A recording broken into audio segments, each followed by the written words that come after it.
બધા મિત્રોને હું વિનંતી કરું છું કે મિત્રો મને બહુ સપોર્ટ કરજો ને મિત્રો મારો વિડીયો કેવો છે, તમે મિત્રો ગીત ગાય છે તે કેવું છે તમે મને ફટાફટ કમેન્ટમાં જણાવજો મિત્રો. મારું આખું સોંગ સાંભળવું હોય તો મિત્રો યુટ્યુબ ચેનલમાં જાજો, મારી ચેનલમાં, અને મને સબસ્ક્રાઇબ કરજો મિત્રો. હવે મને થોડું થોડું ખાવા મળ્યું છે, સબસ્ક્રાઇબ કરવાનું કહેવાનું દક્ષે મને શીખવાડી છે મિત્રો.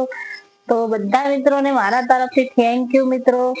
અને જો મિત્રો અમારા ઘરે આજે ભોળું પારેવડું આવ્યું છે તે બહુ મસ્ત છે મિત્રો, રમાડવાની બહુ મજા આવે છે મિત્રો. ધ્રુવી તો અમારે બહુ બિયાય છે, એ ઉડે છે, પાંખો ફફડાવે છે તો ધ્રુવી બૂમો પાડે છે મિત્રો. મને પણ બહુ મજા આવે છે. તું મારા હાથમાં આપતો, બહુ મસ્ત છે હો મિત્રો. રમાડવું હોય તો આવી જાજો અમારા ઘરે મિત્રો. મને એવું વિચાર્યું છે કે હું મારા ઘરે જ રાખું અને મારી જોડે જ રાખું મિત્રો. એને પાપ ના લાગે, આપણે એને રમાડવાનું, આપણે ક્યાં કઈ કરવાનું, એને ખવડાવવાનું. પણ મિત્રો અહીંયા ખાતું નહીં, કઈ પીતું નહીં, એટલે મરી જાય તો પાપ લાગે. તો જય માતાજી મિત્રો.